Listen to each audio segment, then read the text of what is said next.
Hello student, कैसे हो बेटा। तो देखिएगा, इससे लास्ट वीडियो में हमने डिस्कस किया था लुईस ऑक्टेट रूल और लुईस डॉट स्ट्रक्चर। आज के इस वीडियो लेक्चर में हम लुईस डॉट स्ट्रक्चर के बारे में आगे डिस्कस करेंगे कि लुईस डॉट स्ट्रक्चर क्या होता है, इसको कैसे रिप्रेजेंट किया जाता है और इसका सेंस क्या है। तो आज के हमारे इस वीडियो लेक्चर का जो पॉइंट है वो है Lewis dot structure.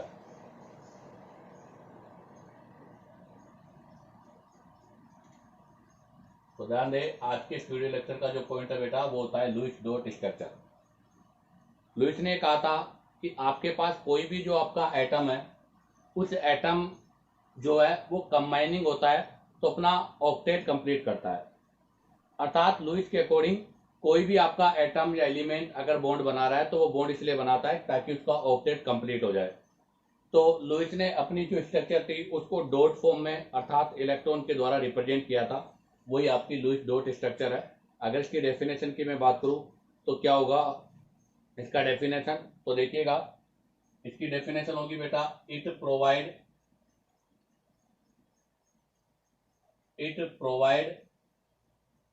A picture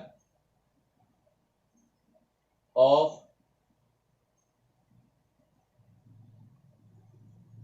bonding molecule or ion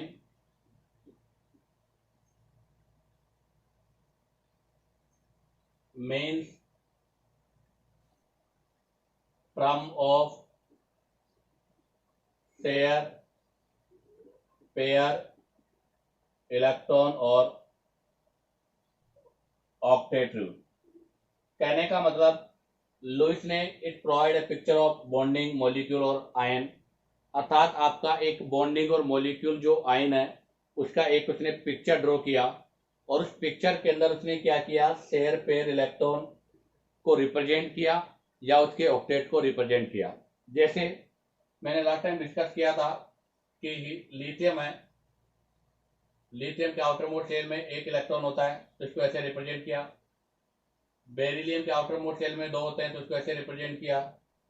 boron के आउटर मोस्ट शेल में 3 होते हैं तो इसको ऐसे रिप्रेजेंट किया।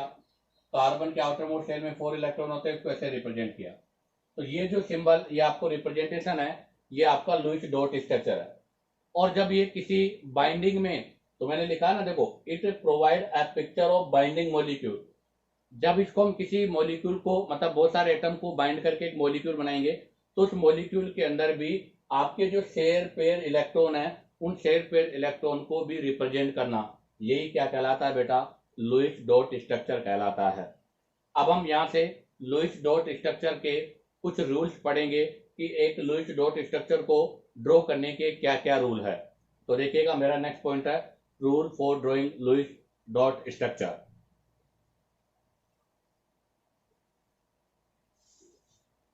Rule for Lewis structure.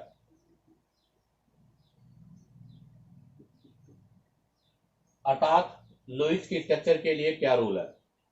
तो देखो बेटा, सबसे पहला रूल क्या है कि आपको जिस भी मॉलिक्यूल का लुईस डॉट स्ट्रक्चर बनाना है उसके अंदर सबसे पहले total number of valency electron count किए जाते हैं। अर्थात जो भी आपके पास स्ट्रक्चर है उसके अंदर total number of valency electron हम काउंट करेंगे, जिस भी कैसे करेंगे, एडिंग ऑफ वैलेंसी इलेक्ट्रॉन। तो सबसे पहला रूल हमारा ये हो गया, सबसे फर्स्ट रूल है total number of electron are obtained by adding valency shell electron of combining atom। क्या लिखा मैंने, दोबारा सुने कि बेटा हम सबसे पहले total number of electron count करेंगे और टोटल नंबर ऑफ इलेक्ट्रॉन जो है adding valency shell electron of combining atom, जितने भी एटम आपके कंबाइन हो रहे हैं उन सब एटम के टोटल वैलेंसी शेल के इलेक्ट्रॉन को काउंट किया जाता है। जैसे इसको मैं एक एग्जांपल से एक्सप्लेन कर रहा हूं तो जरा देखिएगा, मैंने एग्जांपल लिया बेटा CH4 मीथेन। आप देखिएगा मीथेन के अंदर एक एटम आपका कार्बन है और एक एटम आपका हाइड्रोजन है, तो इसमें टोटल, तो number of electron in valency shell of carbon equal to 4। हमें पता है बेटा कार्बन के आउटर मोस्ट शेल में कितने इलेक्ट्रॉन होते हैं, 4। ऐसे ही मैं लिखूंगा number of electron in valency shell of hydrogen एक होता है, बट यहाँ 4 हाइड्रोजन है, तो टोटल 4 हो गए। तो बताओ दोनों का टोटल करेंगे तो कितने हो गए, 8।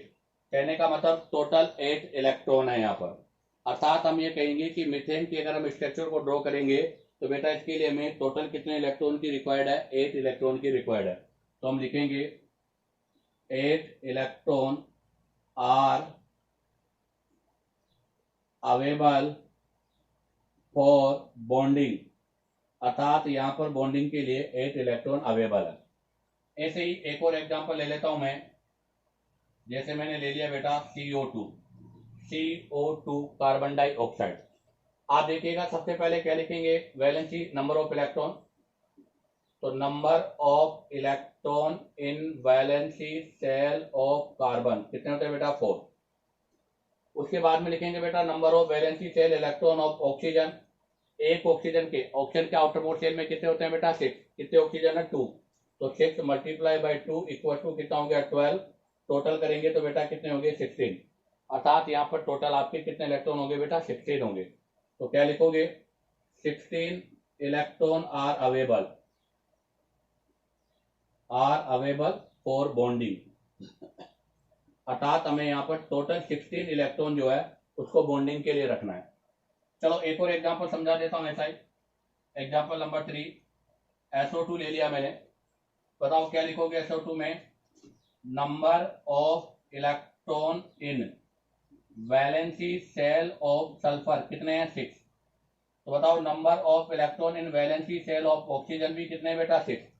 क्योंकि सल्फर और ऑक्सीजन दोनों ही ग्रुप नंबर 16 में आते हैं, और जो ग्रुप नंबर 16 में आते हैं उनके आउटर मोस्ट शेल में 6 इलेक्ट्रॉन होते हैं। लेकिन यहाँ पर ऑक्सीजन 2 है, तो बेटा इसको 2 से मल्टीप्लाई कर देंगे तो कितने हो जाएंगे, 12। टोटल कर देंगे तो बताओ कितना हो गया, 18। तो बताओ इसके अंदर टोटल कितने इलेक्ट्रॉन हो गए बेटा, 18 इलेक्ट्रॉन हो गए। तो इसका मतलब यहाँ पर क्या हो गया, 18 electron are available for bonding. अर्थात SO2 में 18 इलेक्ट्रॉन बॉन्डिंग के लिए होंगे, CO2 में 16 होंगे, और मीथेन में कितने होंगे बेटा, 8 होंगे। इसी के साथ आपका ये फर्स्ट रूल कंप्लीट होता है। आप चाहो तो यहाँ से इसका स्क्रीनशॉट ले लीजिएगा। अब हम यहाँ से नेक्स्ट रूल नंबर 2 के बारे में डिस्कस करेंगे। तो देखिएगा बेटा, अब हम डिस्कस करेंगे रूल नंबर 2। अभी हमने डिस्कस किया था किसके लिए, मॉलिक्यूल्स के लिए, और अब हम डिस्कस किसके लिए करेंगे बेटा, आयंस के लिए। तो ध्यान दें, मॉलिक्यूल्स को भी हम लुईस डॉट स्ट्रक्चर से रिप्रेजेंट करते हैं और आयंस को भी करते हैं। तो यहाँ से मेरा जो सेकेंड रूल है वो किसके लिए बेटा, फॉर आयंस। अब की बार हम आयंस के बारे में डिस्कस करेंगे। अभी हमने मॉलिक्यूल्स में कहा था कि आपके जो दोनों कंबाइनिंग, 2 या 2 से ज्यादा भी हो सकते हैं, जितने भी कंबाइनिंग एटम है उन सबके वैलेंसी शेल के इलेक्ट्रॉन को क्या कर लिया जाता है, ऐड कर लिया जाता है। एनाइंस में भी ऐसा ही होगा, बट यहाँ पर जो चार्ज है उसका मीन्स हमें समझना होगा। क्योंकि बेटा अगर नेगेटिव चार्ज है तो नेगेटिव का मतलब होता है 1 इलेक्ट्रॉन एक्स्ट्रा, तो उसमें 1 ऐड कर दिया जाता है। और पॉजिटिव चार्ज का मतलब होता है बेटा रिमूवल ऑफ इलेक्ट्रॉन, अर्थात उसने 1 इलेक्ट्रॉन अपना रिमूव कर दिया। तो पॉजिटिव होगा तो हम क्या करेंगे, माइनस कर देंगे, और नेगेटिव होगा तो हम उसका क्या कर देंगे, प्लस कर देंगे। अर्थात अपोजिट होता है, माइनस वाले को प्लस करते हैं, प्लस वाले को क्या करते हैं बेटा, माइनस करते हैं। तो देखिएगा इसके बारे में मैं लिख रहा हूं यहाँ से, फॉर आयंस में भी अगर मैं बात करूं तो पहला कौन सा, आपका anion. In anions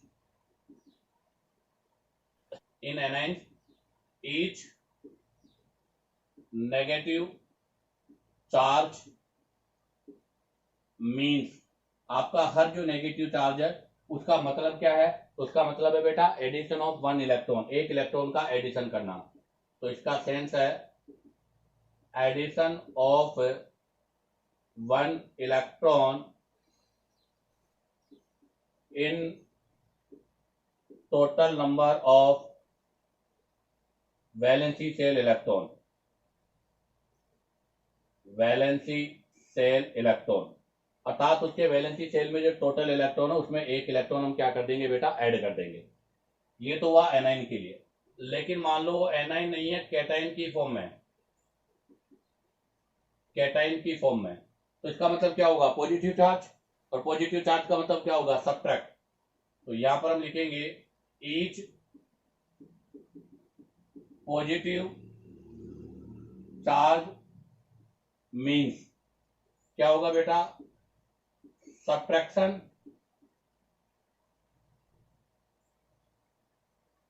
of 1 electron from total number of valency shell electron. तो ध्यान रखना, अगर एनाइन होगा तो बेटा उसके अंदर हम एक चार्ज का एक इलेक्ट्रॉन ऐड कर देंगे, और अगर कैटाइन होगा तो बेटा एक चार्ज का हम एक जो है वो वहां से क्या कर देंगे बेटा, माइनस कर देंगे।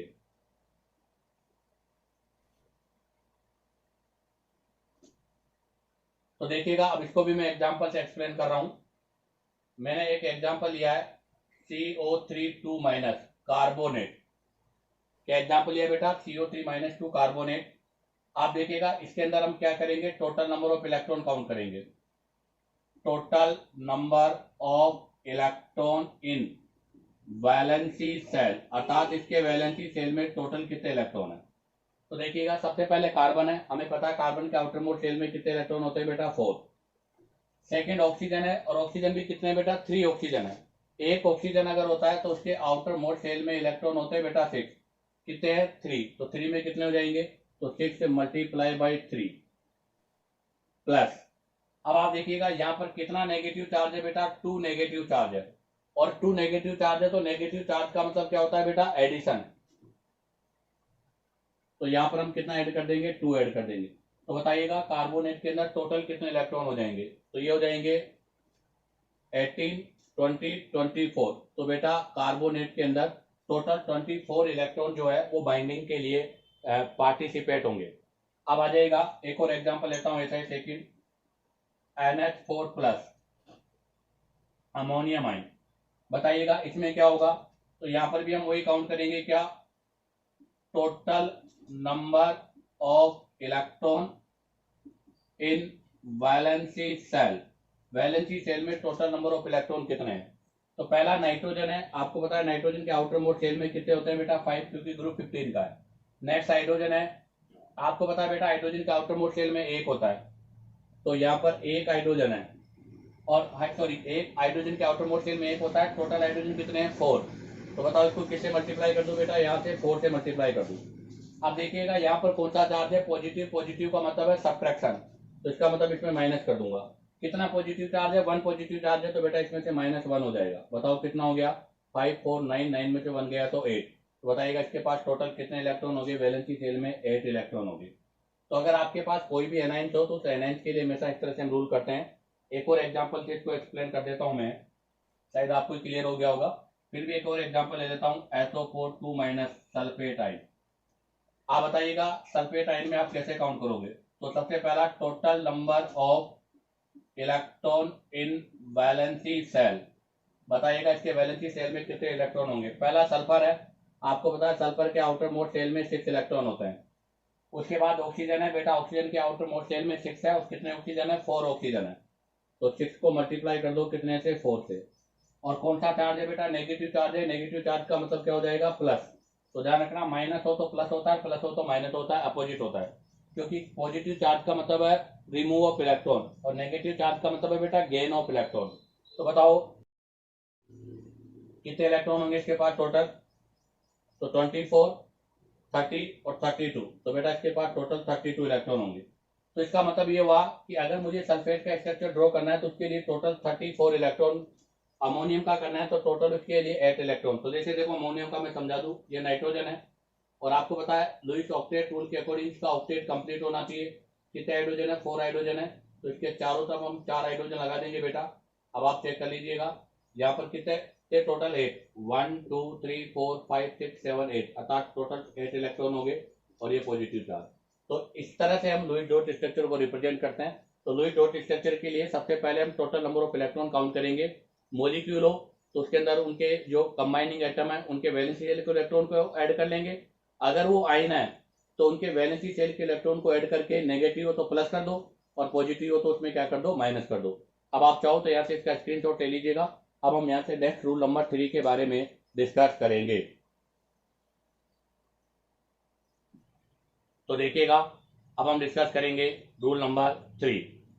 रूल नंबर 3 के अंदर आपका आता है बेटा डिसाइडिंग ऑफ सेंट्रल एटम, अर्थात हम टोटल इलेक्ट्रॉन को काउंट करने के बाद डिसाइडिंग द सेंट्रल एटम, अर्थात आपने टोटल इलेक्ट्रॉन काउंट कर लिए। टोटल इलेक्ट्रॉन काउंट करने के बाद में उसको हम क्या करेंगे, स्ट्रक्चर को ड्रॉ करेंगे। स्ट्रक्चर को ड्रॉ करते समय पहले हम ये डिसाइड करेंगे कि इनमें सेंट्रल एटम कौन सा है और लेटरल एटम कौन सा है। जैसे मैं एक्सप्लेन के लिए आपको करूं कि जैसे मैंने ले लिया बेटा, मान लीजिएगा सपोज दैट H2O वाटर ले लिया। अब आप बताओ इस वाटर में आप किसको तो बीच में रखोगे और किसको साइड में रखोगे, तो ये डिसाइड हमें करना पड़ेगा। और इसको डिसाइड करने के कुछ रूल्स होते हैं, उन्हीं रूल के अकॉर्डिंग हम डिसाइड करते हैं कि कौन आपका सेंट्रल एटम है और कौन आपका लेटरल एटम है। तो हमारा नेक्स्ट पॉइंट है बेटा deciding the central atom. Deciding the central atom में सबसे पहला जो रूल है कि बेटा जिसकी इलेक्ट्रोनेगेटिविटी लेस होती है वो हमेशा सेंटर में होता है, और जिसकी इलेक्ट्रोनेगेटिविटी मोर होती है बेटा वो हमेशा लेटरल एटम होता है। तो इसके लिए सबसे पहला जो रूल है वो है, इसके लिए अगर मैं फर्स्ट रूल की बात करूं तो फर्स्ट रूल हो जाएगा बेटा least an atom act as central atom. तो ध्यान रखना, जिसकी इलेक्ट्रोनेगेटिविटी लेस होगी वो हमेशा किसकी तरह काम करेगा बेटा, सेंट्रल एटम की तरह बिहेव करेगा। चलो इसको भी एक एग्जांपल से एक्सप्लेन कर देता हूं मैं।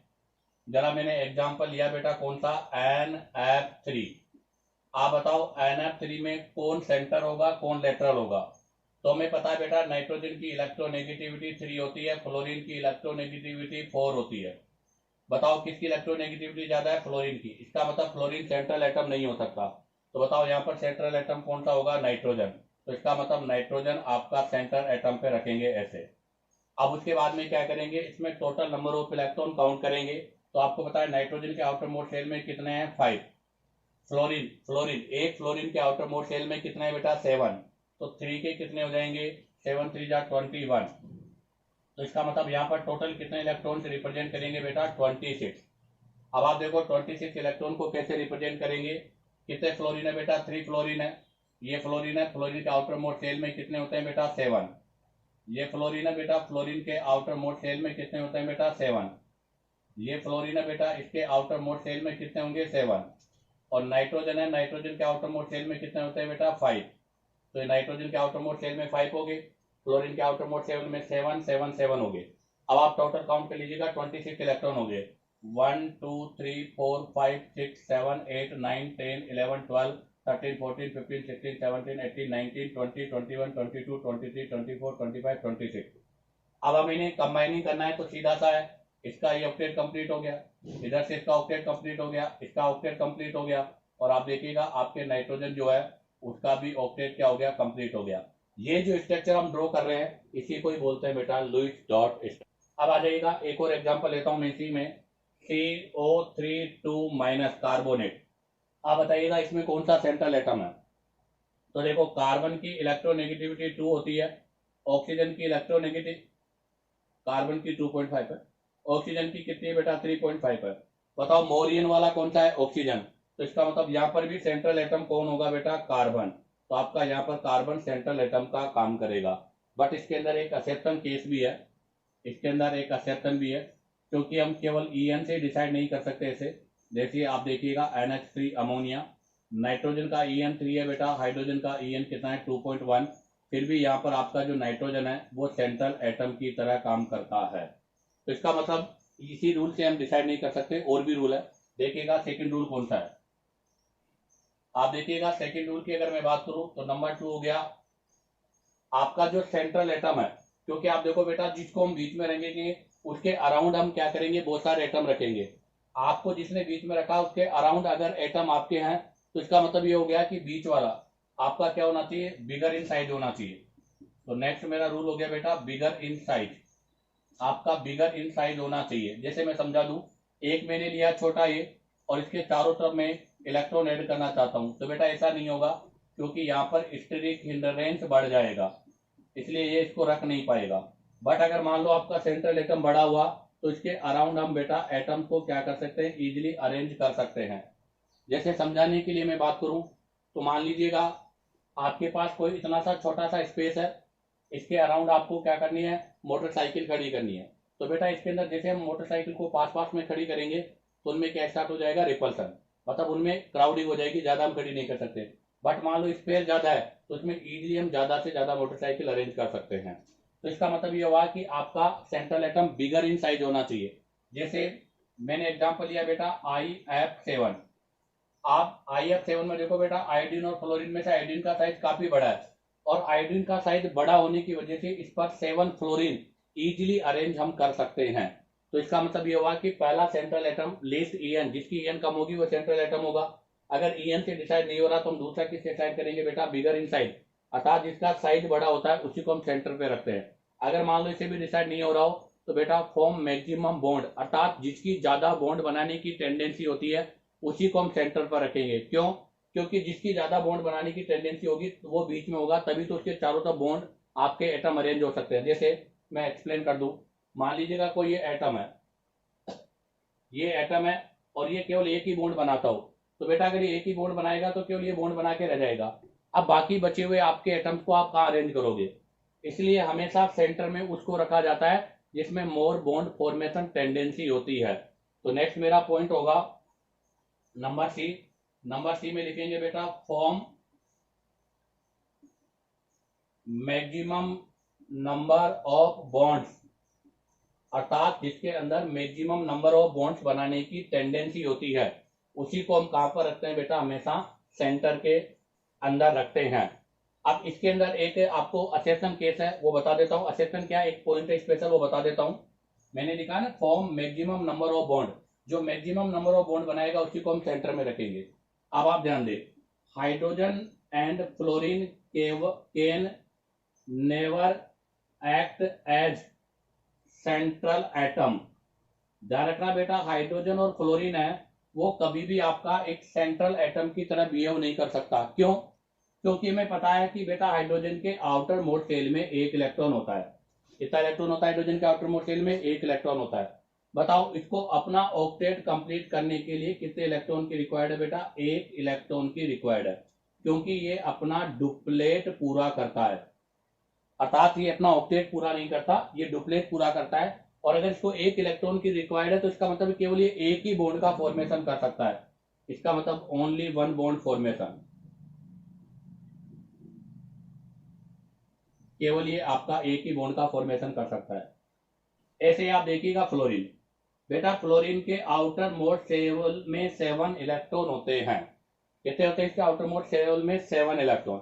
आप बताओ इसके अगर आउटर मोस्ट शेल में 7 इलेक्ट्रॉन है तो इसे भी अपना ऑक्टेट पूरा करने के लिए 1 इलेक्ट्रॉन की रिक्वायर्ड होती है ताकि इसका ऑक्टेट पूरा हो जाए। आप बताओ अगर इसको एक ही इलेक्ट्रॉन की रिक्वायर्ड है तो ये केवल एक ही इलेक्ट्रॉन से बाइंडिंग हो सकता है, तो इसका मतलब ये भी एक इलेक्ट्रॉन से बाइंडिंग होगा, ये भी एक इलेक्ट्रॉन से बाइंडिंग होगा। अब आपके दिमाग में बात आ रही होगी कि सर आपने फ्लोरीन के बारे में ये कहा, बट सर अदर सेलोजन जैसे क्लोरीन, ब्रोमीन, आयोडीन, इनके भी तो आउटर मोस्ट शेल में 7 इलेक्ट्रॉन होते हैं, तो क्या ये भी कभी सेंट्रल एटम नहीं हो सकते क्या? जबकि देखो यहाँ पर सेंट्रल एटम है। बट दूसरा रीजन ये है कि बेटा फ्लोरीन का EN भी तो पेरियोडिक टेबल में सबसे ज्यादा है 4। इसका मतलब इससे ज्यादा EN किसी का हो नहीं सकता। अगर किसी का EN इससे ज्यादा नहीं हो सकता तो ये कभी सेंट्रल एटम नहीं हो सकता। तो इन दोनों का जो रीजन है मेन, वो मेन रीजन एक ही बोलेंगे हम, क्या कि hydrogen and fluorine can never act as a central atom. उसका रीजन है ड्यू टू मोनोवलेंट नेचर, अर्थात इनका एक ही बॉन्ड बनाने की टेंडेंसी होती है, अर्थात ये मोनोवलेंट होते हैं, एक ही बॉन्ड का फॉर्मेशन करते हैं, इसलिए इनको कभी भी हम सेंटर में नहीं रख सकते। जैसे एग्जांपल के लिए मैं बात करूं इन दोनों के अंदर, तो जैसे HF में लूंगा तो आप देखो HF के अंदर दोनों एक ही है, कोई सा भी सेंटर हो सकता है, कोई सा भी ऐसा ही हो सकता है। बट इसी में एग्जाम्पल की बात करूं तो जैसे मैंने ले लिया GFCF6, जिनोन के साथ में 6 फ्लोरीन, तो यहाँ पर फ्लोरीन कभी भी सेंटर नहीं होगा, सेंटर कौन होगा? जिनोन। ठीक है, तो ये पॉइंट भी आपको क्लियर हो गया होगा। तो पहला EN से डिसाइड करते हैं, दूसरा साइज से डिसाइड करते हैं, तीसरा आपका मैक्सिमम नंबर ऑफ बॉन्ड से डिसाइड करते हैं, और फोर्थ है बेटा लेसर इन नंबर, अर्थात आपका जो सेंट्रल एटम है वो मॉलिक्यूल के अंदर जो नंबर है उसमें क्या होना चाहिए? कम होना चाहिए। तो यहां से मैं डी पॉइंट लिख रहा हूं, लेसर इन नंबर, लेसर इन नंबर अर्थात जो नंबर में कम होता है। जैसे देखो IF7 है, IF7 में आयोडीन कितना है 1, फ्लोरीन कितना है बेटा 7 है, तो इसका मतलब फ्लोरीन 7 है, तो ये तो लेटरल एटम होगा और ये सेंट्रल एटम होगा। जैसे एक और एग्जांपल के लिए बात करूं, SF6, बताओ इसमें कौन सेंट्रल एटम होगा, तो बेटा सल्फर एक ही है, तो ये आपके सेंट्रल एटम की तरह काम करेगा। जैसे एक और एग्जांपल ले लूं, क्या नाम है, BRF5, तो देखो बेटा ब्रोमीन एक ही है, तो इसका मतलब यहाँ पर भी ब्रोमीन किसकी तरह काम करेगा, सेंट्रल एटम की तरह बिहेव करेगा। इसी के साथ आपका ये थर्ड रूल भी कंप्लीट होता है। आप चाहो तो यहाँ से इसका स्क्रीनशॉट ले लीजिएगा। अब हम यहाँ से नेक्स्ट रूल नंबर 4 के बारे में डिस्कस करेंगे। तो देखिएगा, अब डिस्कस करेंगे रूल नंबर 4। अभी हमने सबसे पहले total number of electron count कर लिए, फिर हमने सेंट्रल एटम डिसाइड कर लिया। अब सेंट्रल एटम डिसाइड करने के बाद में हम उसका ऑक्टेट कंप्लीट करेंगे, और ऑक्टेट कंप्लीट करने के बाद में आपके जो रिमेनिंग इलेक्ट्रॉन होंगे, उस रिमेनिंग इलेक्ट्रॉन को हम या तो लोन पेयर की फॉर्म में रखेंगे या फिर किसी मल्टीपल बॉन्ड के अंदर यूज करते हैं। तो नेक्स्ट जो पॉइंट होगा वो क्या होगा, तो रूल नंबर 4 में देखिएगा, अब मैं डिस्कस कर रहा हूं यहां से रूल नंबर 4। रूल नंबर 4 होगा बेटा, after accounting for share pair of electron for single bond, अर्थात सिंगल बॉन्ड में शेयर पेयर अर्थात सिंगल बॉन्ड में जो सहभाजित इलेक्ट्रॉन है उनको काउंट करने के बाद अब जो आपके रिमेनिंग इलेक्ट्रॉन है, अर्थात वो इलेक्ट्रॉन पेयर जो सिंगल बॉन्ड में इंक्लूड हो गए, उनके बाद जो भी बचेंगे वो सब या तो मल्टीपल बॉन्ड या फिर किसका पार्ट होगा बेटा, लोन पेयर का पार्ट होगा। तो उसके लिए लिखेंगे remaining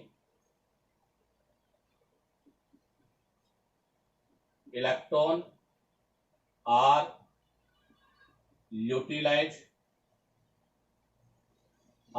utilized either by multiple bond or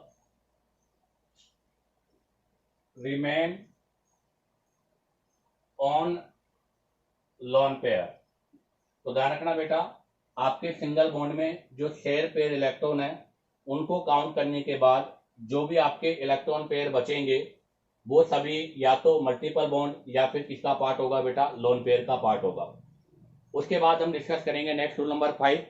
rule number 5 वैसे कोई जनरली रूल नहीं है, बट रूल नंबर 5 हमें पता होना चाहिए ताकि इससे आपको लुईस डॉट स्ट्रक्चर को रिप्रेजेंट करने में दिक्कत नहीं हो कि एक एटम आपका किस किस टाइप से बॉन्ड बना सकता है। तो उसके लिए रूल नंबर 5 में लिख रहा हूं, देखो ये भी एक इंपॉर्टेंट पॉइंट है। रूल नंबर 5 क्या है, हम जो यूज करेंगे carbon, oxygen, nitrogen, hydrogen and halogen, इन्हीं एलिमेंट्स को यूज करेंगे और ये सब अपना एक बॉन्ड जो होता है उसको मेंटेन रखते हैं, मेंटेन बॉन्डिंग, अर्थात ये सब एक फिक्स टाइप के बॉन्ड बनाते हैं। इनके अंदर इनके जो बॉन्ड की नेचर है या टेंडेंसी है वो हमेशा क्या होती है बेटा, फिक्स होती है। जैसे चलो समझाता हूं, सबसे पहला मैं ले रहा हूं हाइड्रोजन। आपको पता है हाइड्रोजन के आउटर मोस्ट शेल में एक इलेक्ट्रॉन होता है और ये अपना कभी भी ऑक्टेट नहीं बेटा, डुप्लेट पूरा करता है ये, अर्थात इसे केवल एक इलेक्ट्रॉन की रिक्वायर्ड होती है। और अगर हाइड्रोजन को एक इलेक्ट्रॉन की रिक्वायर्ड होती है तो हाइड्रोजन हमेशा सिंगल बॉन्ड बनाएगा। बताओ हाइड्रोजन हमेशा कौन सा बॉन्ड बनाएगा बेटा, सिंगल बॉन्ड बनाएगा। तो हाइड्रोजन को कभी भी अगर हमें ऐड करना है तो हम केवल सिंगल बॉन्ड से ऐड कर सकते हैं, डबल बॉन्ड से, ट्रिपल बॉन्ड से नहीं। अब आ जाएगा नेक्स्ट, इसके बाद में कार्बन। आप बताइएगा कार्बन के आउटर मोस्ट शेल में कितने होते हैं बेटा, कार्बन के आउटर मोस्ट शेल में 4 इलेक्ट्रॉन होते हैं और 4 इलेक्ट्रॉन है तो इसको अपना ऑक्टेट पूरा करने के लिए 4 इलेक्ट्रॉन की रिक्वायर्ड होती है। अगर इसको 4 इलेक्ट्रॉन की रिक्वायर्ड होती है तो कैसे कैसे बॉन्ड बना सकता है देखिएगा। ये कार्बन है बेटा, इसके अराउंड ये चारों सिंगल बॉन्ड बना सकता है। ये कार्बन है बेटा, इसके ये 1 साइड डबल बॉन्ड और 2 साइड सिंगल बॉन्ड बना सकता है। बेटा ये कार्बन है, इसके ये 1 साइड ट्रिपल बॉन्ड और 1 साइड सिंगल बॉन्ड बना सकता है। बेटा ये कार्बन है, एक साइड डबल बॉन्ड और दूसरी साइड भी डबल बॉन्ड बना सकता है। तो इसका मतलब अपना जो कार्बन है वो लुईस डॉट स्ट्रक्चर में अपना ऑक्टेट पूरा करने के लिए 4 सिंगल बॉन्ड बना सकता है, एक डबल बॉन्ड 2 सिंगल बॉन्ड बना सकता है, या एक ट्रिपल बॉन्ड एक सिंगल बॉन्ड बना सकता है, या 2 डबल बॉन्ड के साथ जुड़ सकता है। आगे आ जाएगा, नेक्स्ट लेता हूं मैं नाइट्रोजन। आपको पता है बेटा नाइट्रोजन के आउटर मोस्ट शेल में 5 इलेक्ट्रॉन होते हैं। तो ये नाइट्रोजन है, इसके आउटर मोस्ट शेल में 5 इलेक्ट्रॉन है, और इसको अपना ऑक्टेट पूरा करने के लिए 3 इलेक्ट्रॉन की रिक्वायर्ड है, अर्थात ये 3 बॉन्ड बनाएगा। अब नाइट्रोजन 3 बॉन्ड कैसे बनाता है, तो आप देखिएगा बेटा, पहले नाइट्रोजन 3 सिंगल बॉन्ड और एक लोन पेयर की फॉर्म में रख ले। देखो मैंने पॉइंट लिखा था, क्या लिखा था, after counting for share pair of electron for single bond. Single bond में देखो 1 2 3 3 सिंगल बॉन्ड हो गए, 6 इलेक्ट्रॉन हो गए। अब ये बच रहा है, इस बचे हुए को या तो मल्टीपल बॉन्ड में या फिर किस में यूज करेंगे, लोन पेयर में यूज करेंगे। मैं बताऊंगा कब लोन पेयर है, कब मल्टीपल बॉन्ड है। अभी यहाँ पर ये मल्टीपल बॉन्ड के रूप में यूज नहीं हो सकता, क्योंकि नाइट्रोजन के पास वैकेंट डी ऑर्बिटल नहीं है, अर्थात नाइट्रोजन अपने आउटर मोस्ट शेल में 8 से ज्यादा इलेक्ट्रॉन नहीं कर सकता, इसलिए यहाँ पर ये केवल लोन पेयर के रूप में काउंट होगा। तो अभी ये जो आपका काउंट हो रहा है वो किसके रूप में काउंट होगा, लोन पेयर के रूप में। या ऐसा भी तो हो सकता है कि बेटा नाइट्रोजन अपना ऑक्टेट पूरा करने के लिए 3 ट्रिपल बॉन्ड, मतलब एक ट्रिपल बॉन्ड बना ले, तो एक ट्रिपल बॉन्ड भी बना सकता है और 3 सिंगल बॉन्ड के साथ भी कनेक्ट हो सकता है। इसके अलावा अगर हम अरेंज करें तो बेटा नाइट्रोजन 2 डबल बॉन्ड, मतलब सॉरी एक डबल बॉन्ड और एक सिंगल बॉन्ड और एक लोन पेयर इस फॉर्म में भी रह सकता है। तो नाइट्रोजन के 3 टाइप के बॉन्ड बनाने की टेंडेंसी है आपके, 3 सिंगल बॉन्ड, एक ट्रिपल बॉन्ड, एक डबल बॉन्ड और एक सिंगल बॉन्ड भी बना सकता है। तो अब देखो कार्बन हो गया। अब किसकी बारी है बेटा, ऑक्सीजन की। ऑक्सीजन के आउटर मोस्ट शेल में 6 इलेक्ट्रॉन होते हैं, इसको अपना ऑक्टेट पूरा करने के लिए 2 इलेक्ट्रॉन की रिक्वायर्ड है, और अगर इसको 2 इलेक्ट्रॉन की रिक्वायर्ड है तो बेटा ये 2 बॉन्ड सिंगल बॉन्ड बना लेगा। तो या तो ये 2 सिंगल बॉन्ड बनाएगा। अब आप देखो बेटा इसके अंदर भी क्या नहीं है, वैकेंट डी ऑर्बिटल नहीं है, तो ये भी यहाँ पर किसका काम करेगा, लोन पेयर। तो एक पॉइंट लिख देता हूँ, मल्टीपल बॉन्ड वही बनाएंगे जिनके अंदर वैकेंट डी ऑर्बिटल है, और जिनके अंदर वैकेंट डी ऑर्बिटल नहीं है उनके अंदर वो लोन पेयर का काम करेगा। तो यहाँ पर 2 सिंगल बॉन्ड और एक लोन पेयर, 2 लोन पेयर हो सकते हैं। या ऐसा भी तो हो सकता है कि बेटा ऑक्सीजन डायरेक्ट डबल बॉन्ड भी तो बना सकता है, तो डबल बॉन्ड से भी वो अपना ऑक्टेट पूरा कर सकता है। अब बारी आती है किसकी बेटा, हेलोजन की। जैसे हेलोजन में फ्लोरीन ले लेता हूं, आपको पता है फ्लोरीन के आउटर मोस्ट शेल में 7 इलेक्ट्रॉन होते हैं, और अगर 7 इलेक्ट्रॉन है तो इसको 1 इलेक्ट्रॉन की रिक्वायर्ड है, और अगर इसको 1 इलेक्ट्रॉन की रिक्वायर्ड है तो बेटा फ्लोरीन हमेशा सिंगल बॉन्ड के साथ ही कनेक्ट होगा, क्योंकि इसको एक ही इलेक्ट्रॉन की रिक्वायर्ड है। और वैसे भी हमने पहले भी कहा था हाइड्रोजन और फ्लोरीन हमेशा मोनोवेलेंट होते हैं, वो एक ही सिंगल बॉन्ड बनाते हैं। इसी के साथ आपके ये लुईस डॉट स्ट्रक्चर के रूल कंप्लीट होते हैं। अब आप चाहो तो यहाँ से इसका स्क्रीनशॉट ले लीजिएगा। अब हम इससे रिलेटेड एग्जाम्पल्स के बारे में डिस्कस करेंगे।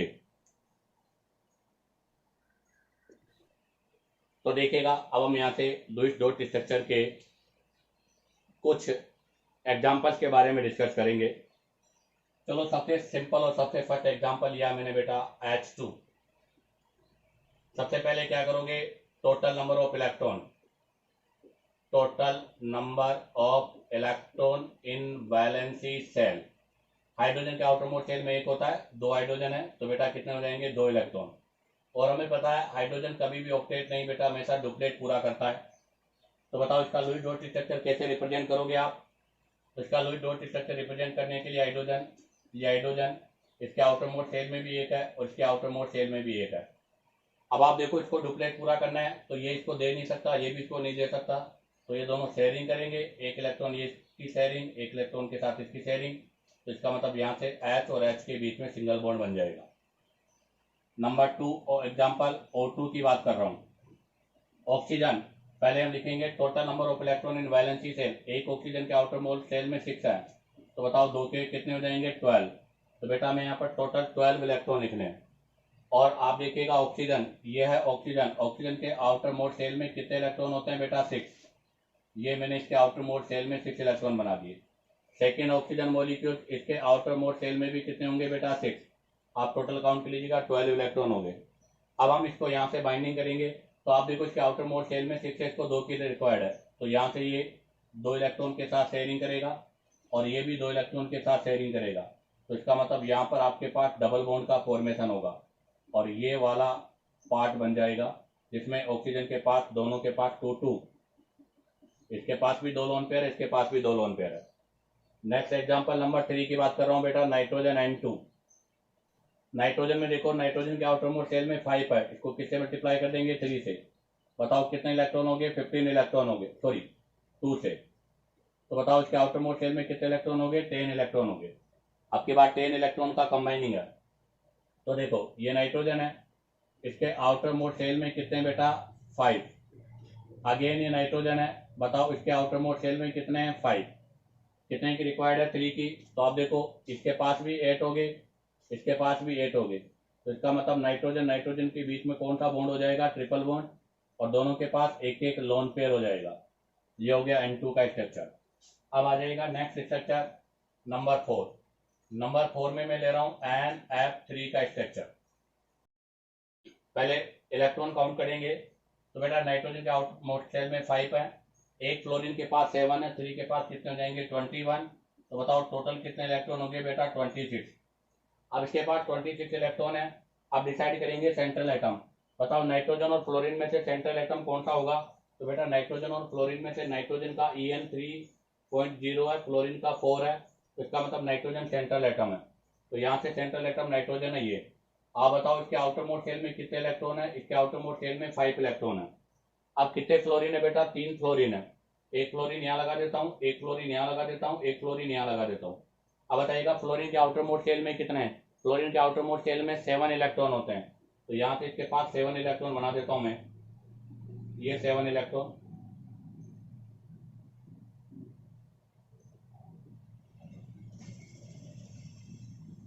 ये 7 हो गए।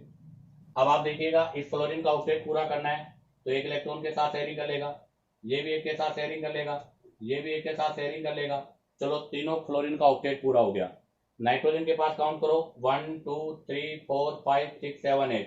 बेटा यहाँ से नाइट्रोजन का भी क्या हो गया, कंप्लीट हो गया। तो बताओ इसका स्ट्रक्चर अगर मैं ड्रॉ करूंगा तो कैसे बनेगा।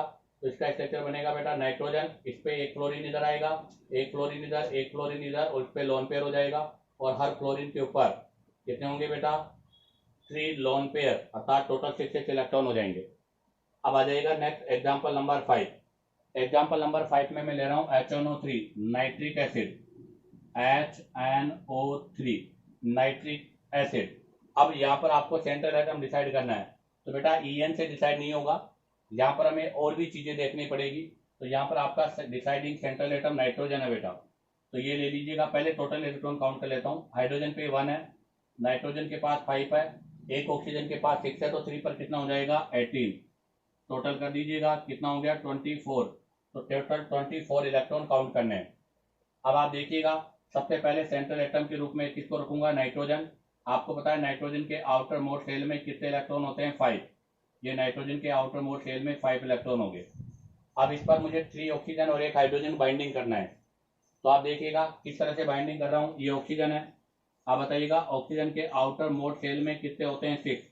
बेटा ये ऑक्सीजन है, इसके आउटर मोस्ट शेल में 6 हो गए। तो इसको अपना ऑक्टेट पूरा करने के लिए कितने चाहिए, 2 चाहिए। तो ये 2 हो गए, अर्थात यहाँ से देखो ऑक्सीजन का तो काम कंप्लीट हो गया। अब आती है नेक्स्ट, फिर आपके पास एक 2 ऑक्सीजन और बच गए। अब आप देखो यहाँ पर 1 2 3 4 5 6 7 हो गए बेटा। अब इसका मतलब नाइट्रोजन यहाँ से केवल डबल बॉन्ड से नहीं, सिंगल बॉन्ड से कनेक्ट हो सकता है, क्योंकि इसके आउटर मोस्ट शेल में 7 इलेक्ट्रॉन हो चुके हैं। तो अब इसका मतलब ये जिससे भी बाइंड होगा उसके साथ एक इलेक्ट्रॉन के साथ शेयरिंग करेगा, और वो हो जाएगा ऑक्सीजन। ये ले लिया मैंने ऑक्सीजन। अब आपको पता है अभी मैंने जब कहा था तब ऑक्सीजन में कहा था ऑक्सीजन ऐसे भी बाइंडिंग हो सकता है और ऑक्सीजन ऐसे भी बाइंडिंग हो सकता है। तो अभी ऑक्सीजन या सिंगल बॉन्ड के साथ बाइंडिंग होगा। तो अब आप देखिएगा ये सिंगल बॉन्ड के साथ बाइंडिंग हो गया। तो आप देखो हाइड्रोजन के पास भी 2 हो गए, डुप्लेट पूरा हो गया। आप काउंट करो बेटा, ऑक्सीजन के पास भी 8 हो गया, ऑक्सीजन का भी कंप्लीट हो गया। और नाइट्रोजन का देखो बेटा 1 2 3 4 5 6 7 8, नाइट्रोजन का भी कंप्लीट हो गया, बट इसमें अभी भी एक ऑक्सीजन बच रहा है। अब उस ऑक्सीजन को हमें कहाँ लगाना है, क्योंकि अब हम ऑक्सीजन को डायरेक्ट यहाँ नहीं जोड़ सकते बेटा, क्योंकि नाइट्रोजन का ऑक्टेट पूरा हो गया। और हमें पता है बेटा नाइट्रोजन के पास वैकेंट डी ऑर्बिटल भी नहीं होता। अगर वैकेंट डी होता तो अपनी वैलेंसी को एक्सपेंड कर सकता था, बट नहीं कर पाएगा। तो इसका मतलब इसके साथ में जो नेक्स्ट ऑक्सीजन जुड़ेगा, अब वो नेक्स्ट ऑक्सीजन जुड़ेगा वो बॉन्डिंग के साथ जुड़ेगा। कैसे जुड़ेगा वो देखिएगा। इसके पास 6 है, ये 2 इसके पास आ जाएंगे, तो इसका मतलब ये तो किस में आ जाएगा, प्लस में, और ये किस में आ जाएगा बेटा, माइनस में, अर्थात ये 2 इलेक्ट्रॉन इसके साथ जुड़ जाएंगे। तो अगर मैं इसका स्ट्रक्चर ड्रॉ करना चाहूं तो कैसे स्ट्रक्चर ड्रॉ होगा। तो नाइट्रिक एसिड का स्ट्रक्चर होता है बेटा, देखो HO सिंगल बॉन्ड एन, यहाँ भी सिंगल बॉन्ड, यहाँ भी सिंगल बॉन्ड, नाइट्रोजन, यहाँ कौन सा बॉन्ड आएगा, डबल, ये डबल बॉन्ड, और इसके साथ में यहाँ पर कौन सा बॉन्ड है, यहाँ पर ओनिल को तो सिंगल बॉन्ड ही है, बट इस पर प्लस लगा दूंगा, इस पर माइनस लगा दूंगा, क्योंकि बेटा पहले कोऑर्डिनेट बॉन्ड का डिस्कवरी नहीं हुआ था, अर्थात लुईस डॉट स्ट्रक्चर के समय कोऑर्डिनेट बॉन्ड की डिस्कवरी नहीं होने की वजह से हम ऐसे रिप्रेजेंट करते थे। बट जैसे ही कोऑर्डिनेट बॉन्ड की डिस्कवरी हुई, after discovery of coordination bond, ये बॉन्ड यहाँ से खत्म होकर इसको कोऑर्डिनेट के रूप में हम रिप्रेजेंट कर सकते हैं। अब आ जाएगा next example number 6। Example number 6 में मैं ले रहा हूँ C3O2 माइनस कार्बोनेट आयन। अब बताओ कार्बोनेट आयन में कैसे करोगे, तो आप देखो CO3 माइनस में आप देखो कार्बन है, कार्बन के आउटर मोड शेल में कितने होते हैं, 6, कार्बन के आउटर मोड शेल में कितने होते हैं, 4, ऑक्सीजन है, एक ऑक्सीजन के आउटर मोड शेल में 6 है, तो 3 में कितने हो जाएंगे, 18। बताओ इस पे चार्ज कितना है, 2, तो 2 और लगा देंगे, तो बताओ टोटल कितने होंगे, 24 इलेक्ट्रॉन होंगे। तो इसके आउटर मोड शेल में टोटल 24 इलेक्ट्रॉन हमें रखना है। सेंट्रल एटम कौन सा होगा, ऑक्सीजन, तो ये सेंट्रल एटम कार्बन होगा, क्योंकि इसका EN कम है। अब आप देखो सेंट्रल एटम कार्बन हो गया, और कार्बन के अंदर वैकेंट डी नहीं है, इसलिए अपनी वैलेंसी को एक्सपेंड नहीं कर सकता। अब कितने ऑक्सीजन जोड़ने बेटा, 3 ऑक्सीजन आपको ऐड करने हैं, ये 3 ऑक्सीजन, और ऑक्सीजन के आउटर मोड शेल में कितने इलेक्ट्रॉन होते हैं बेटा, 6 इलेक्ट्रॉन होते हैं।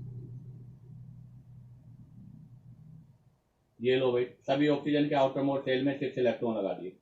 और कार्बन के पास कितने बेटा, कार्बन के पास टोटल 4 इलेक्ट्रॉन है, 4। अब आप देखिएगा यहाँ पर मेरे पास CO3 2 माइनस लगा हुआ है। 2 माइनस का मतलब है आपके पास 2 नेगेटिव है, तो या तो मैं ऐसा करता हूं कि कार्बन पे 2 नेगेटिव लगाता हूं, तो इसके पास 6 हो जाएंगे, और ये तीनों के साथ डबल बॉन्ड से कनेक्ट हो जाए। बट मैंने कहा था ना कार्बन के पास वैकेंट नहीं है, इसलिए बॉन्ड नहीं बना सकता। तो इसका मतलब ये जो नेगेटिव चार्ज है 2, उसमें से बेटा देखो इसके आउटर मोड शेल में कितने बना दिए मैंने, 6, एक नेगेटिव चार्ज इसके साथ है। अब बताओ एक नेगेटिव चार्ज इसके साथ है, तो बताओ इसके पास कितने इलेक्ट्रॉन हो गए, 7, 1 2 3 4 5 6 7 हो गए। बताओ इसके आउटर मोड शेल में 7 हो गए, तो इसको बॉन्डिंग बनाने के लिए कितने इलेक्ट्रॉन की रिक्वायर्ड है, 1 की। तो इसका मतलब ये यहाँ से 1 इलेक्ट्रॉन के साथ बॉन्ड बना लेगा, और इसको देखो मैं ऐसे रिप्रेजेंट करूंगा, ये लोन पेयर और ये लोन पेयर, और ये नेगेटिव चार्ज जो है, तो ध्यान रखना ये नेगेटिव चार्ज अलग नहीं है, ये नेगेटिव चार्ज का मतलब ये लोन पेयर के साथ ही है। तो अब आप काउंट कर लो, 1 2 3 4 5 6 7 8 हो गया। अभी 2 नेगेटिव है, एक और नेगेटिव है, इस पर भी मैं नेगेटिव लगा देता हूँ ये, तो ये भी बताओ किसके साथ जुड़ जाएगा, सिंगल बॉन्ड के साथ कनेक्ट हो जाएगा। तो बेटा ये भी आपका सिंगल बॉन्ड के साथ कनेक्ट हो गया। अब आप देखो कार्बन के पास अभी भी ऑक्टेट पूरा नहीं हुआ, कार्बन के पास 1 2 3 4 5 6 ही हुए हैं। अब की बार जो ऑक्सीजन कनेक्ट होगा इधर वाला, वो किसके साथ हो जाएगा बेटा, डबल बॉन्ड के साथ कनेक्ट हो जाएगा।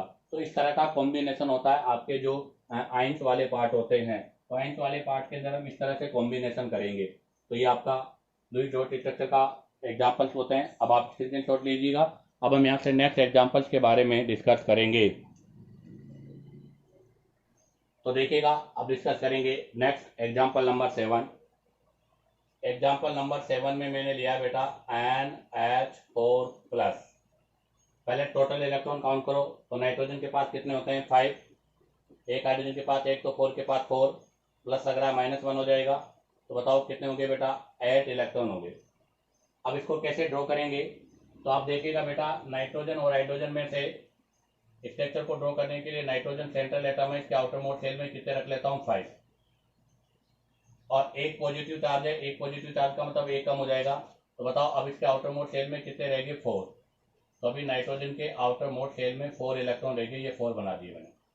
अब हाइड्रोजन कितने हैं, 4 हाइड्रोजन है, और आपको पता बेटा हाइड्रोजन हमेशा सिंगल बॉन्ड के साथ ही कनेक्ट हो सकता है, डबल बॉन्ड के साथ नहीं, क्योंकि हाइड्रोजन को अपना डुप्लेट पूरा करना होता है। तो इसका डुप्लेट पूरा, इसका डुप्लेट पूरा, इसका भी डुप्लेट पूरा, इसका भी डुप्लेट पूरा, और आप देखिएगा यहाँ से नाइट्रोजन का ऑक्टेट भी क्या हो गया, पूरा। बट यहाँ पर नाइट्रोजन के ऊपर कौन सा चार्ज है, पॉजिटिव चार्ज, जिसको ऐसे रिप्रेजेंट करते हैं। नंबर 8 एग्जाम्पल, 8 नंबर के एग्जाम्पल में ले रहा हूँ H3O+। आप बताओ यहाँ पर भी सेंट्रल एटम कौन सा होगा, ऑक्सीजन। काउंट कीजिएगा टोटल इलेक्ट्रॉन, तो 3 हाइड्रोजन है, तो 3 तो हाइड्रोजन के हो गए, 6 ऑक्सीजन का हो गया, एक प्लस है एक माइनस कर देंगे, तो 8 इलेक्ट्रॉन रहेंगे बेटा। तो यहाँ पर टोटल 8 इलेक्ट्रॉन है। अब आप देखिएगा यहाँ पर ऑक्सीजन है, आपको पता है ऑक्सीजन के आउटर मोड शेल में कितने होते हैं, 6 इलेक्ट्रॉन होते हैं बेटा, और एक पॉजिटिव चार्ज है। तो बताओ अब मुझे कितने लगाने पड़ेंगे, 6 की जगह 5, ये 5 इलेक्ट्रॉन मैंने ऑक्सीजन के आउटर मोड शेल में लगा दिए। अब कितने हाइड्रोजन ऐड करने बेटा, 3, और अभी मैंने कहा था हाइड्रोजन केवल सिंगल बॉन्ड से ऐड हो सकता है, तो एक सिंगल बॉन्ड यहाँ लग जाएगा, एक सिंगल बॉन्ड यहाँ लग जाएगा, एक सिंगल बॉन्ड यहाँ लग जाएगा। तो आप देखो इस हाइड्रोजन का डुप्लेट पूरा, इसका भी डुप्लेट पूरा, इसका भी डुप्लेट पूरा, और आप देखिएगा बेटा ऑक्सीजन का ऑक्टेट भी पूरा हो गया। तो इसका मतलब यहाँ जो स्ट्रक्चर बनेगा वो कैसे बनेगा, ये नाइट्रोजन है, हाइड्रोजन हाइड्रोजन हाइड्रोजन हाइड्रोजन, और पर क्या लग जाएगा, पॉजिटिव। ऐसे ही बताओ इसका स्ट्रक्चर कैसे बनेगा, एच ओ एच एच, और यहाँ कौन सा चार्ज आ जाएगा, प्लस। या तो यहाँ लगा दो प्लस, अदरवाइज एक साथ ब्रेक लगा के लगाना चाहो तो यहाँ लगा दीजिए। 9 नंबर का एग्जाम्पल ले रहा हूँ, इसके अंदर ले रहा हूँ बेटा मैं ClO4 माइनस। आप देखिएगा क्लोरीन के पास कितने होते हैं, 7, एक ऑक्सीजन के पास कितने हैं, 6, तो 4 के पास कितने हो जाएंगे, 24, माइनस नहीं प्लस हो जाएगा, तो कितने होंगे बेटा, 32 हो गए। अब की बात 32 इलेक्ट्रॉन है टोटल। अब आप देखो क्लोरीन है, क्लोरीन के आउटर मोड सेल में कितने होते हैं बेटा, 7, बट नेगेटिव लग रहा है तो मैं इसके आउटर मोड सेल में ऐड कर लेता हूँ। और हमें पता है बेटा क्लोरीन जो होता है उसके पास वैकेंट डी ऑर्बिटल होता है, और वैकेंट डी होता है तो ये अपनी वैलेंसी को एक्सपेंड कर सकता है, अर्थात इसके पास 8 से ज्यादा इलेक्ट्रॉन भी पॉसिबल हैं। आप देखो कितने ऑक्सीजन जोड़ने हैं, 4 ऑक्सीजन, ये 4 ऑक्सीजन जोड़ दिए मैंने। आपको पता है ऑक्सीजन के आउटर मोड सेल में कितने होते हैं, 6, ये ऑक्सीजन के आउटर मोड सेल में 6 लगा दिए मैंने। इसको ऑक्टेट पूरा करने के लिए यहाँ 2 चाहिए, ऑक्टेट पूरा, इसको भी 2 चाहिए, ऑक्टेट पूरा, इसको भी 2 चाहिए, ऑक्टेट पूरा,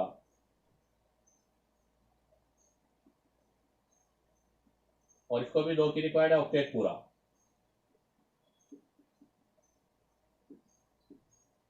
अब आप देखो, और यहाँ पर देखो क्लोरीन जो है उसके पास कितने हो गए, 4 4 4 4, 16 हो गए। और मैंने कहा था कि क्लोरीन के पास वैकेंट डी है, और वैकेंट डी होने की वजह से अपनी वैलेंसी को एक्सपेंड करके 8 से ज्यादा भी कर सकता है। स्ट्रक्चर क्या होगा इसका, तो O double bond Cl double bond double bond double bond O, ऐसे रिप्रेजेंट करते हैं। अब आ जाएगा next example number 10। Example number 10 में मैं ले रहा हूं बेटा SO2। आप देखो SO2 जो है, इस SO2 के आउटर मोड सेल में कितने इलेक्ट्रॉन होंगे, सल्फर के पास 6 है, ऑक्सीजन के पास 12 हो जाएंगे, दोनों के पास टोटल 18 इलेक्ट्रॉन है, और सेंट्रल एटम कौन होगा, सल्फर। तो आप देखिएगा ये सल्फर, और सल्फर के आउटर मोड सेल में कितने इलेक्ट्रॉन है, 6। बेटा ये सल्फर, इसके आउटर मोड सेल में 6 इलेक्ट्रॉन, 2 ऑक्सीजन ऐड करने हैं, ये 2 ऑक्सीजन मैंने बना दिए। और आपको पता है ऑक्सीजन के आउटर मोड सेल में कितने होते हैं, 6, तो इसका मतलब ऑक्सीजन को भी बॉन्ड बनाना है, सल्फर को भी बॉन्ड बनाना है। और सल्फर भी बेटा वो एलिमेंट है जिसके पास वैकेंट डी ऑर्बिटल है। अगर इसके पास वैकेंट डी है तो अपनी वैलेंसी को बढ़ा सकता है। अगर वैलेंसी को बढ़ाएगा तो इधर भी डबल बॉन्ड के साथ 8 हो जाएंगे, और इधर भी डबल बॉन्ड के साथ 8 हो जाएंगे। तो बताओ इसका स्ट्रक्चर कैसे हो जाएगा, सल्फर, इधर डबल बॉन्ड हो, इधर डबल बॉन्ड हो, और ऊपर एक क्या हो जाएगा, लोन पेयर। अब आ जाएगा एग्जाम्पल नंबर 11, बहुत इंपॉर्टेंट एग्जाम्पल ओजोन का। आप देखिएगा ओजोन के अंदर कितने ऑक्सीजन है, 3, उनमें से एक सेंट्रल एटम होगा। तो ये ओजोन है, इसके पास आउटर मोड शेल में कितने इलेक्ट्रॉन है बेटा, 6। अब कितने ऑक्सीजन जोड़ने, इसके पास 2 ऑक्सीजन और जोड़ने, एक ऑक्सीजन इधर जोड़ देता हूँ, एक इधर जोड़ देता हूँ। आपको पता है ऑक्सीजन के आउटर मोड शेल में कितने होते हैं, 6, तो बेटा यहाँ से तो इसका ऑक्टेट पूरा हो जाएगा ये। अब आप देखो इस ऑक्सीजन के आउटर मोड शेल में भी कितने हैं, 6 है। अब अगर मैं यहाँ पर इसको भी बॉन्ड के साथ जोड़ता हूं तो यहाँ पर ऑक्सीजन के पास 8 से ज्यादा हो जाते हैं, और ऑक्सीजन के पास वैकेंट डी नहीं होता बेटा, वैकेंट डी नहीं है यहाँ, तो इसका मतलब ये 8 से ज्यादा नहीं कर सकता। तो इसका मतलब अब यहाँ जो बाइंडिंग होगी वो कैसे होगी, यहाँ पर ये पूरा का पूरा इसके साथ कनेक्ट हो जाएगा ऐसे, ये हो गया 8। तो इसका स्ट्रक्चर कैसे ड्रॉ करूंगा, O डबल बॉन्ड O, यहाँ तक तो क्लियर है। ये लोन पेयर इसको डोनेट कर रहा है, अगर इसको डोनेट कर रहा है तो इस पे नेगेटिव हो जाएगा, इस पे पॉजिटिव हो जाएगा, और यहाँ कौन सा बॉन्ड हो जाएगा, सिंगल बॉन्ड हो जाएगा। अब आप काउंट कर लीजिएगा, क्या इस ऑक्सीजन के पास भी पूरे 8 है कि नहीं है। तो आप काउंट करेंगे बेटा, तो 1 2 3 4 5 6 7 8 है, इसके पास 1 2 3 4 5 6 7 8 है, सबके पास 8 8 हो गए।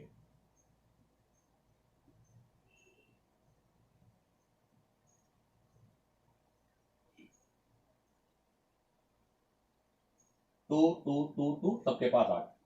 अब आ जाएगा एग्जाम्पल नंबर 12, इसमें मैं ले रहा हूं बेटा CO। CO का मतलब हो गया कार्बन मोनोऑक्साइड।